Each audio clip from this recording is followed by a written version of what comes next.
Hi guys. Okay, so here we are going to solve a couple of rational equations. Rational equations are those kinds that have a numerator and a denominator. So when you're solving them, which you know because there's an equal sign in each of these, first we're just going to go through and get a common denominator on the bottom of every fraction. So to do that, I first need to try to factor anything that's factorable. So on the bottom of this one, multiplies to -10 and adds up to -3 would be -5 and +2. So that one factors into that. And then we need every denominator to be the same. So in the first fraction, I need to multiply by an x minus 5. That would make it the same. So I have to do that same thing on top. I'm going to times by x minus 5 times that x. Then in the next fraction, I need to multiply the denominator by x plus 2, because that'll make it in common with the other one. So that means on the top I also have to multiply by x plus 2. And the 14, this one's good. The denominator has both x minus 5 and x plus 2, so I don't have to multiply by anything there.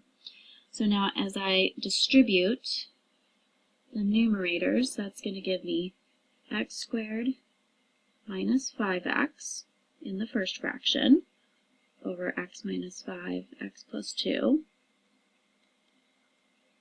plus, and I'll distribute this 7 through here, so that gives me 7x plus 14 over x plus 2 times x minus 5. Then the other side is just going to stay the same. I'll write it this way though, 14 over x minus 5 times x plus 2. Now the thing is, when you're solving an equation and every fraction has the exact same denominator, a little shortcut you can take is just cross off all the denominators because they won't affect your solution. So you can just solve now the numerators.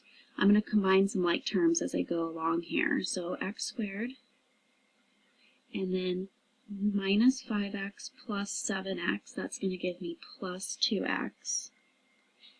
And then I have plus 14 equals 14. So this is going to be solving now. I notice there's a 14 on both sides, so I'm just going to subtract that.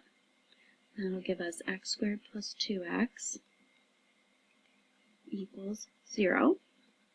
So now let me take this up here. Now I can factor. I'll take out an x. So I get x times x plus 2 equals 0, and then just set both of these equal to 0. So x equals 0 and x plus 2 equals 0.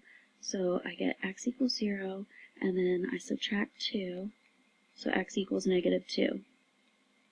Now, the one thing you do have to do with these problems that have denominators is make sure that your answers don't make any of the denominators equal to 0. Now, plugging in 0 for my first answer, that's fine, because I get 0 minus 5 in one part, I get 0 plus 2, that's a positive 2. I'm not going to get any 0 in the denominator, so x equals 0 is one answer. But x equals -2, this is a problem, because if I plug it in right here, that's going to give me -2 plus 2, which is 0, which is no good. So I'm going to just cross that one off. That's not a solution. So the only answer is x equals 0. Now let's do the same thing for this other problem. If I go through and factor the denominators, one thing I'm going to notice first though is right here, 1 minus x squared, that's written backwards from the other ones because this one has x first and so does this one. So you can rewrite the order if you take a negative out, so basically the signs get switched. So I can take a negative and put it outside like this, and I can just switch this to -1 plus x squared, so the signs just switched. But the reason I'm doing that is so that I can switch the order and just flip-flop it, x squared minus 1. And then this negative and this negative are going to be multiplied together, So it's actually going to turn the problem into adding. So I'm going to have x over x minus 1 plus 2 over my new denominator that I just got, x squared minus 1, and then equals 8 over x plus 1. So I did all that work just so that the x would be written first in each denominator. Now it's just like the other problem. We need to factor. This one factors, and it's the only one, so that turns into x plus 1, x minus 1. And these other denominators don't factor. So now I get a common denominator amongst all fractions. So this one needs to be, the first one needs to be multiplied by x plus 1 on the bottom and the top. This middle fraction, it's already got the common denominator. So the other side of the equal sign has an x plus 1, so I'm going to multiply it by x minus 1 on the bottom and the top. And then that trick that we said, where all of the denominators can just go away.